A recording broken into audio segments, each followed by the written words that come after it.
Welcome to the Heal, Thrive, Dream podcast, where trauma survivors become healthy thrivers. Each month, we'll feature a theme in the trauma recovery and empowerment field. To promote your recovery, healing, and learning how to build dreams, here's your host, Karen Robinson, transformational coach and therapist. Welcome to the Heal, Thrive, Dream podcast. Today, my guest is Judy Hahn. Judy is the brain fitness coach. She helps people think, feel, and perform better with an innovative brain device that reduces strain and strengthens sleep. It also improves mood and clarity and so much more. Judy inspires confidence and resilience from the inside out. Judy, thanks for being on my show today. Karen, I'm so honored to be here. Thank you so much for asking. I know that one of the reasons why we're podcasting today is you are one of my stellar speakers for my summit, Finding Purpose After Trauma. What made you agree to be a speaker for this summit? That's interesting because at 73, I have really, for the first time in my life, been able to verbalize that I have lived a traumatic childhood. I just thought it was my childhood, and I'm sorry if I get choked up, That's okay. because it's really to verbalize something you have kept inside for so long is almost like feeling bad, saying something bad about your parent, and that feels really scary. They're not here And anymore, yeah, but I don't know how to explain it. it feels like disloyal or we're doing something Yes. wrong. There's Yeah, something wrong with us. There must be something wrong with me if I didn't have a parent that nurtured and took care of me. absolutely. It's- yeah, yeah. Well, big hugs. I know this is really tough. And so we're just going to spend a few minutes on it and then we'll move on to your healing journey because that's what Okay, inspires people too. Yeah. that's fine. And just so you know, part of that upbringing was that I was called a crybaby all my life. And so this is I'm a highly sensitive person. So crying is just what I do. And Right. And it's it's actually better to cry acceptable. than not cry. I was It's just going to say, acceptable. and it really is acceptable. So I'm Yeah. making up for a lot of time.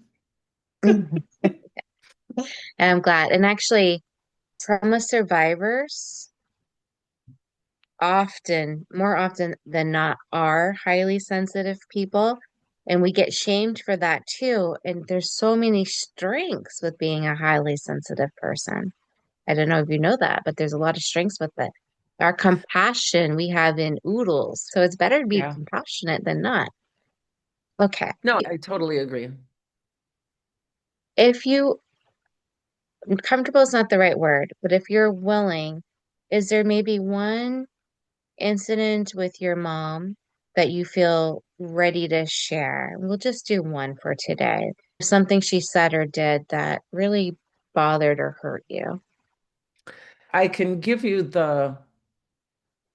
I was thinking about it this morning, and there is an aha moment that I had. And I probably, so it was before I was married. So it was probably my late 20s. And this kind of epitomizes much of what was done. I was told you can't, you didn't, you shouldn't, you won't. Never called stupid, never any those kind of words, but all the words intimated that I wasn't capable of anything.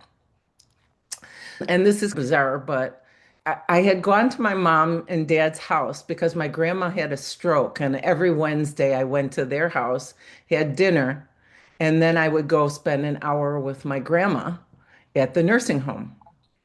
And when I walked in the house, I happened to notice on the counter in the kitchen, there were some things my mom had put there for me to take. She made kosher dill pickles, which were my absolute favorites.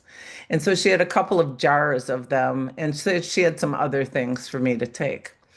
And it's interesting. She used to call me Eagle Eye because I spot everything.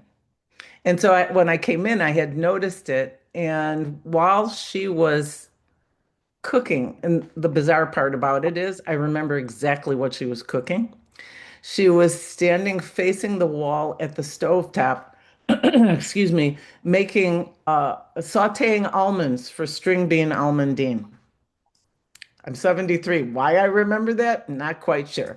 But so I saw that, and she said to get a bag to take the stuff. And so I went out to the garage, which is where the paper bags were. And I thought to myself, that stuff's pretty heavy.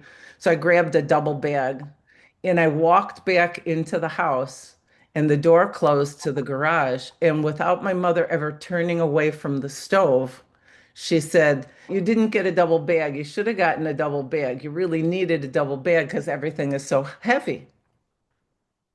And I said, "Oh my God, stop what you're doing and turn around and look." I said, "I just realized why you and I fight constantly, why it's World War III in our house, is because you always assume that I have not done the right thing." And so I was so like thrilled that I had found this out.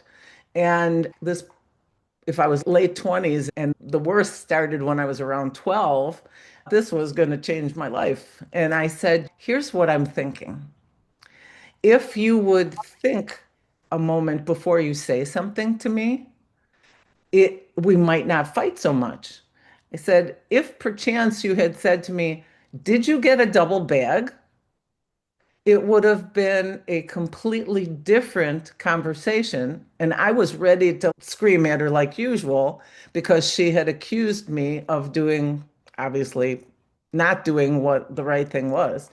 And here I was like, "Oh my God, I know we can get this to stop." And of course, just to share, the experience was my aha moment and it changed nothing in our lives. But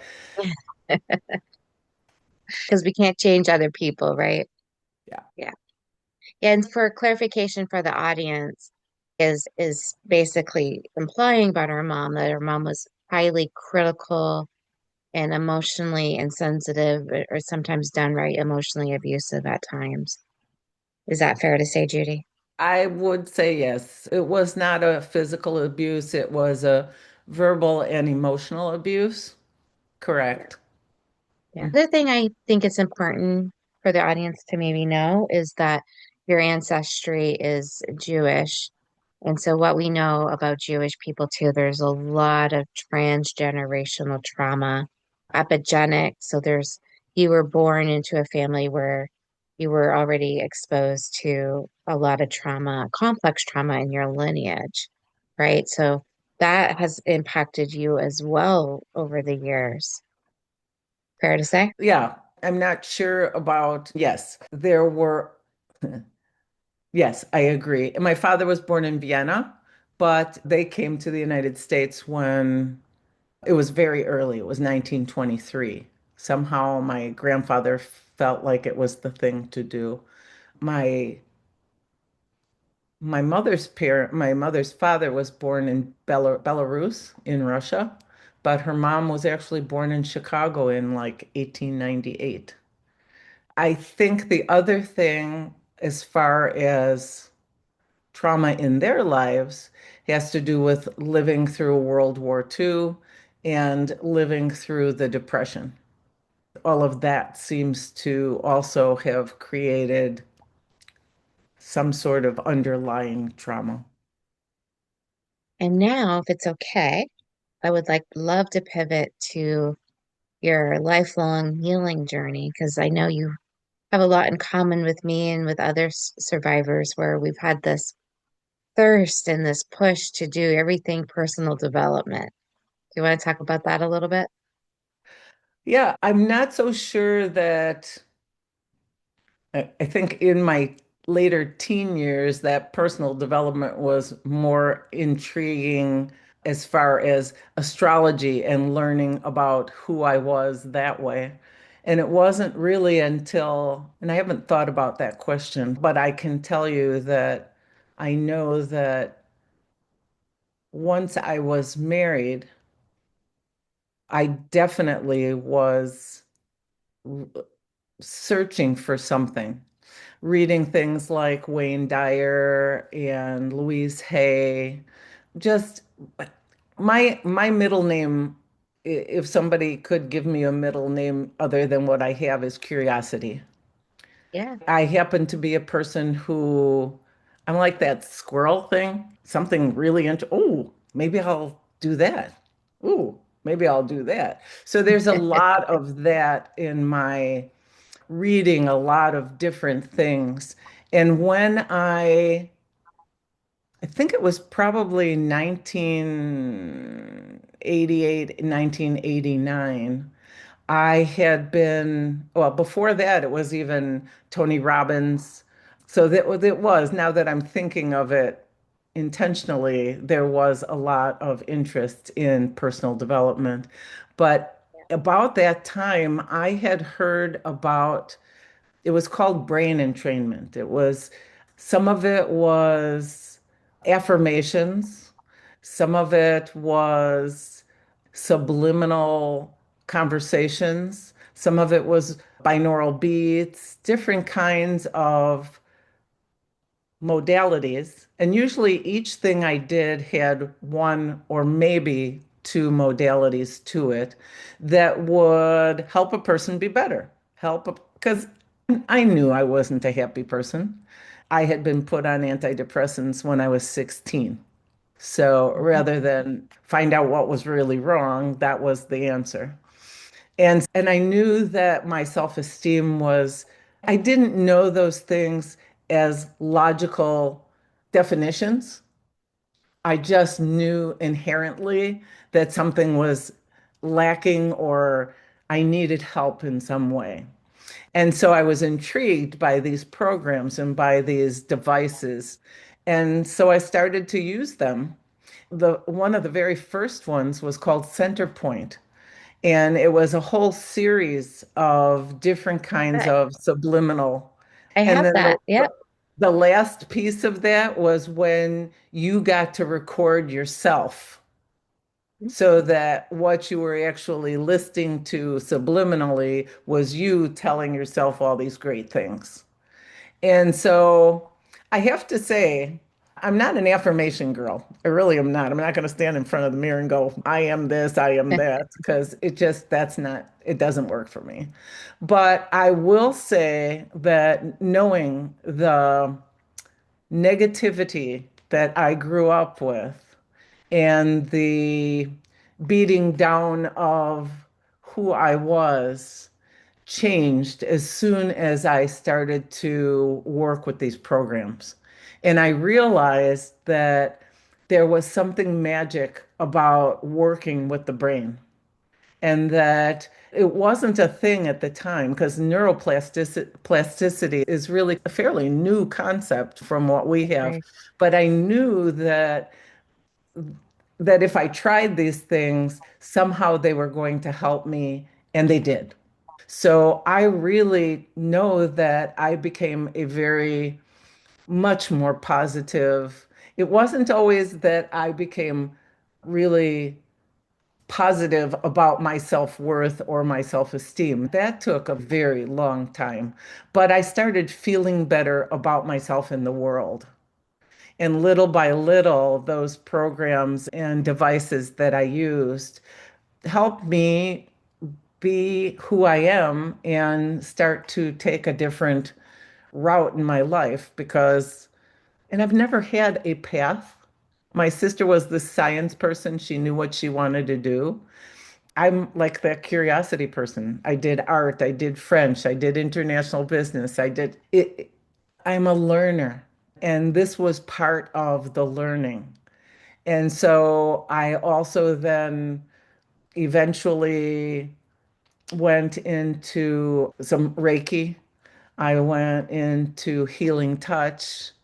I went into tech. That was a whole different story. Went into functional medicine. Yeah, I tell us wasn't more about that. okay. I was told all my life I was the humanities child, that my sister Yeah. was the science child. And I was a free spirit because I just wanted to know everything about everything. And I didn't wasn't a person who could take a single path like my sister, which I'm not saying either one is good or bad, right? It's just we were different. And I, throughout my whole career in learning, focused on the humanities.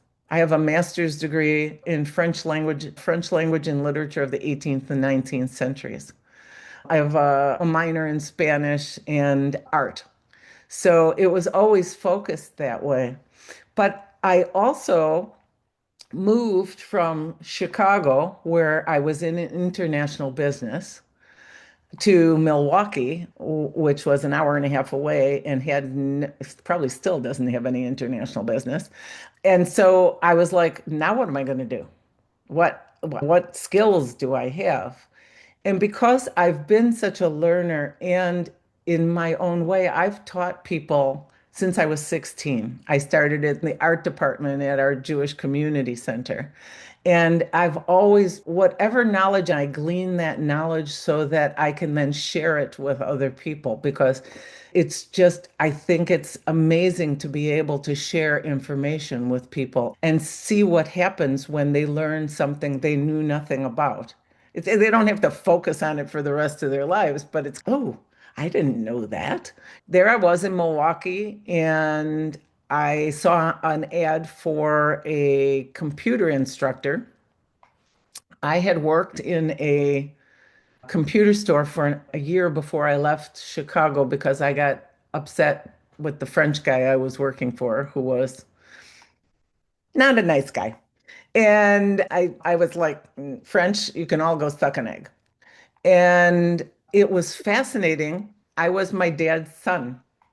I had built Heath kits with him where they had transistors and resistors, and we built a phonograph record player and a tuner, and I was fascinated with all his tools and things like that. And so I thought I I gleaned enough of the information about computers because it was another language I was listening to, RAM and ROM and CPU and blah, blah, blah, that I thought, what the hell? I'll try for this job as a computer trainer. And I got the job that day. And then what we did was I got the curriculum for my class before I had to teach it, learned it, and then I went in and taught. These were people who were working on a line at Delco Electronics. They had never done anything but work on a line in a factory. And I thought, if I don't know something, I'll tell them I don't know something and I'll get the answer. And that started me on a 30-year IT career. And then I got a download after I lost my job. I had my own computer consulting business after that job. I'm condensing my history. I get these downloads periodically of something I need to do, or I don't know. I was at a meeting and I went to sit down at my table. It was just about to start, and I hear somebody say, "I'm going to be a health coach." And I'm Yeah, so like, some of us might say that might be like a god or a higher power. and people have told me that's a divine download. And I'm like, I look to the right, I look to the left, and there's nobody there but me. And I'm like, oh, that's an interesting thing. So I went to my meeting, I finished my meeting, I started research because this was 2014, and health coach was not really a big thing. That was Thursday morning, and by Tuesday of the next week, I was in a year-long program to be a health coach. I started doing that. I felt that it wasn't enough. It felt very basic to me. Even though I had never studied the stuff, there was so much that was common sense. and obviously information that I had gotten from somewhere, I don't know. And so I applied to the School of, actually, it's Applied Functional Medicine, which was an online program with other health coaches, with doctors, with NPs, acupuncturists, a lot of medical professionals. As I stayed in it, we got more and more in the medical profession who joined us. And I loved it. I couldn't get enough of it. I just was Hey, like, let oh me, my God. yeah, let me Yeah. ask a question about that. Yeah. That download to do this and get into this subject area, to me, sounds like you were enthralled with it because not only could you heal more of yourself, but also heal others. Would you agree with that? Yes, I think though that it was about, I'm like, I was not, most of the people I knew who were in that school had some kind of autoimmune disease or some big deal that like they wanted to heal themselves so that they could help other people. Mine, though, was a little bit different because I was perfectly healthy. There was nothing, and it really wasn't from a mental state that I thought I would be working. And yet, at the same time, like you say, so much became mindset and working with people, not only on whatever issue, physical issues that they were owning, because a lot of getting better is not being whatever it is that you have. And yes, working, I guess I never thought of it that way because I didn't have a physical problem. That Um, time.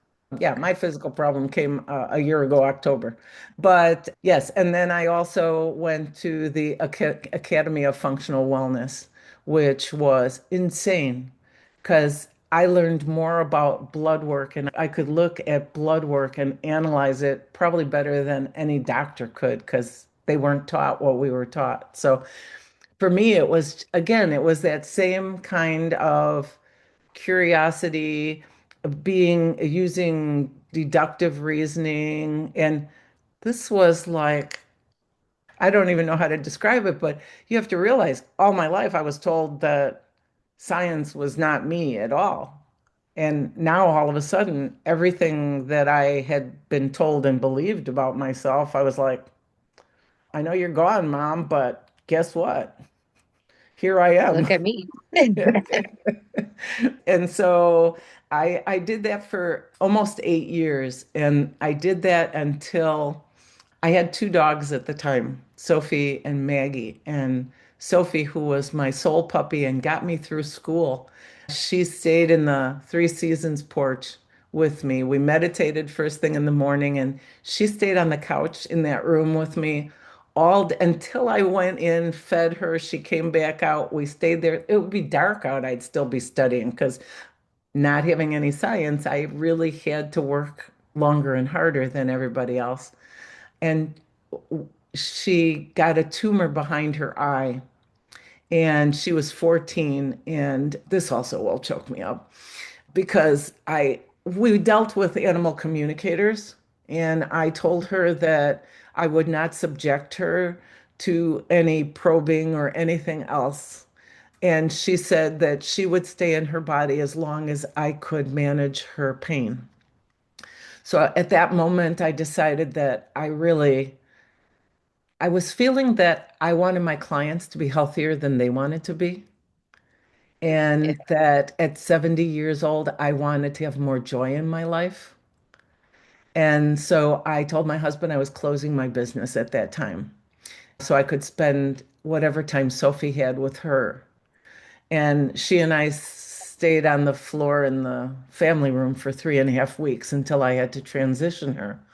But the fact is that I wasn't present in my life until that happened because I was so busy trying to be this functional wellness person and study and do the best I could that I did not realize that my husband had a minor cognitive issue.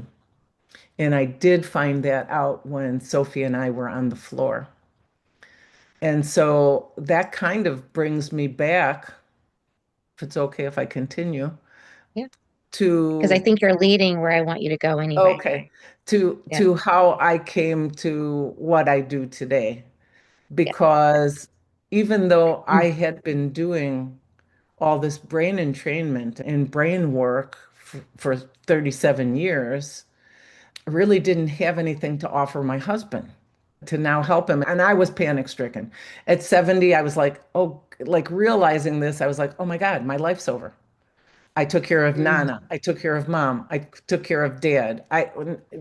Now I'm not going to have a life or travel or do any of the things I want to do. So my stress level was like off the charts.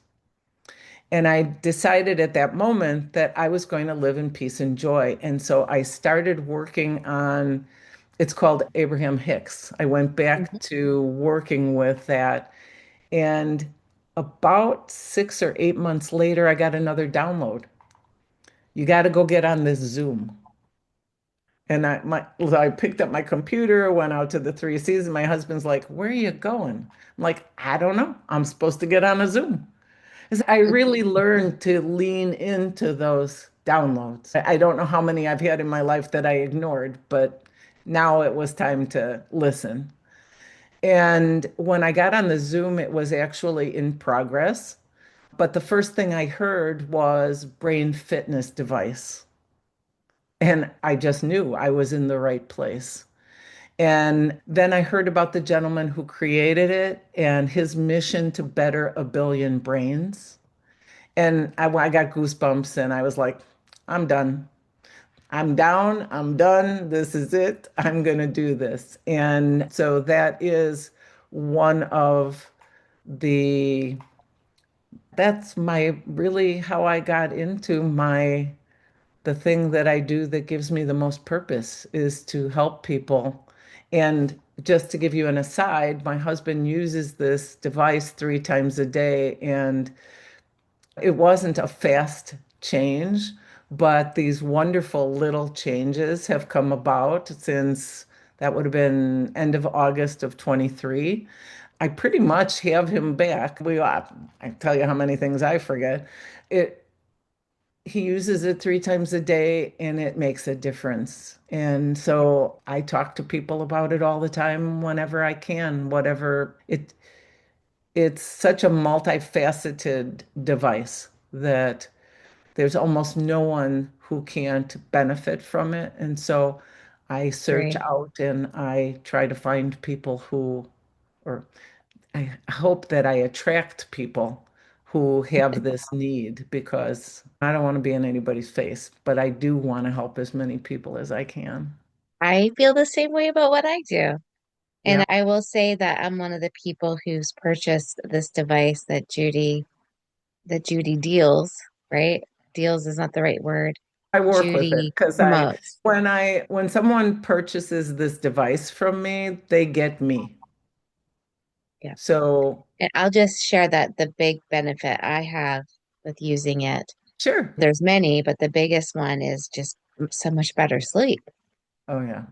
Yeah. And for me, it is sleep and it's de-stressing.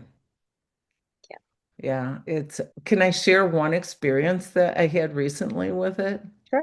Yeah. When we were at a women's conference, there was a woman who I had done a Zoom with who's just a delight. And we had such a She good is. time. We were going to do another one and never got around to it. And I bumped into her on the first day I was there, which was a Friday. And she had gotten there Thursday because she was part of a program they were doing on the Thursday. And when I asked how it went, she indicated to me that she had not participated at all. She'd been sicker than a dog the day before, that I won't go into the details. Let's just say she was miserable. She didn't participate that whole day that she was going to participate, stayed in bed. And when she explained to me what the reasoning was, I asked her if she would be open to coming to my room because I travel with my device everywhere. I was in Africa for a month. I had it with me. If she would be willing to come and try it, because I knew there was some guilt and fear involved, and that was something that I knew right away that we could address. It's not a Right. cure, it doesn't heal, it just gives you the support and the brain modulation that allows you to deal with whatever it is you're dealing with. And so she did. And the first thing she said when she was done is, "Can I do another?" And I thought that Right. was the cutest thing ever. And I sent her on her way. I said, "Go eat something, go drink a glass of water, and we'll do another one later, no problem." But the joy was when I got downstairs and one of the leaders who had seen her after that said to me, "I don't know exactly what you did with her, but she is a completely different person right now. It's so good to see her back and happy." And I Yeah. said, all I can tell you is the joy that I have in my heart is singing that I'm deafened by it, how happy that makes me feel. And And it's what was so intriguing to me is like there was hundreds and hundreds of women there, yeah, and I ran into this person too, and she's telling me that how she was not feeling well and that she ran into someone who had this device, and I was hanging on every word. I'm like, I think I'm gonna know this story. And she just starts describing the device, and I'm like, I have that device. I yeah, just thought that was pretty fascinating too, right? Because there's of all the people to run into and her to share it, and we end up both knowing you, and that was really cool. yeah. Yeah, So I cannot speak highly enough about it. It's hard because if someone's remote from me, they don't necessarily have a chance to sit down and use it where if somebody's local, I can say, "Let's try it." So I appreciate that when I talk to you about it, that you just took off with it and purchased it. And I'm so happy to know that it helps. I yeah. I it's who I am. To Mhm. everything I've done in my life, customer service of some sort, support for the computer, everything I've done in my life has been in support of other people. And that's why I invited you to be on this podcast and on the summit is because of your gifts. But for the sake of time, we do have to wrap up. How can people reach you to either learn more about you or more about the device? What's the best way for people to reach out to you? I think LinkedIn is a good way to reach out to me. In the notes, I will also give my link tree. I don't talk about the name of the device because otherwise, if somebody goes to the company, they lose connection with me.